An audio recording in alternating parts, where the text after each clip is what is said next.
নমস্কাৰ বন্ধুসকল, আগন্তুক সময়ছোৱাত SBI আৰু PNB বেংক বন্ধ হৈ যাব নেকি সেইটো লৈ বিভিন্ন মহলত বিভিন্ন ধৰণৰ চৰ্চা আৰম্ভ হৈছে। বিভিন্ন ছ'চিয়েল মিডিয়া প্লেটফৰ্মত এই বিষয়টোৱে চৰ্চা লাভ কৰিছে। কিয় PNB আৰু SBIক লৈ এনেকুৱা প্ৰশ্ন উত্থাপিত হৈছে? বন্ধুসকল, আপোনালোকে চাব পাৰে Karnataka govt ordered state departments to close accounts in SBI and PNB. The state government has set September 20 deadline for all state departments to comply according to a circular from Finance Department. আৰু সেইমতে বন্ধুসকল, কৰ্ণাটকৰ চৰকাৰে state ডিপাৰ্টমেণ্টছবিলাকক SBI আৰু PNBত একাউণ্টছবিলাক close কৰিবলৈ order কৰিছে।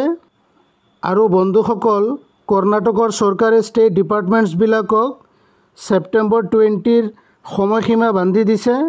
বন্ধুসকল, আপোনালোকে চাব পাৰে the Karnataka government on Wednesday ordered all departments to close their accounts in SBI and PNB.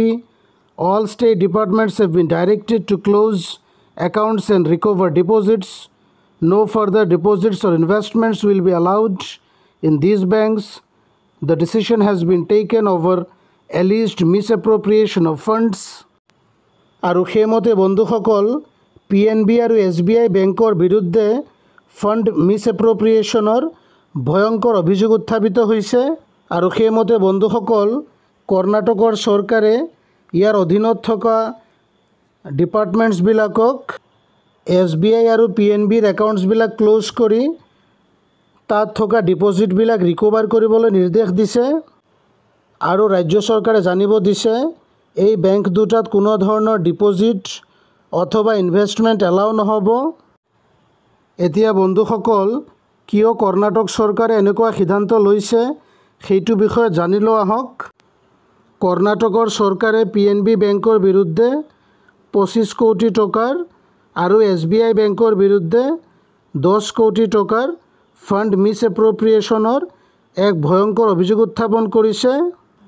আৰু সেইমতে বন্ধুসকল, 10 ছেপ্টেম্বৰৰ পিছৰে পৰা কৰ্ণাটকৰ চৰকাৰে PNB আৰু SBI বেংকত কোনো ধৰণৰ ট্ৰানজেকশ্যন নকৰে বুলি ইতিমধ্যে জানিব দিয়ে।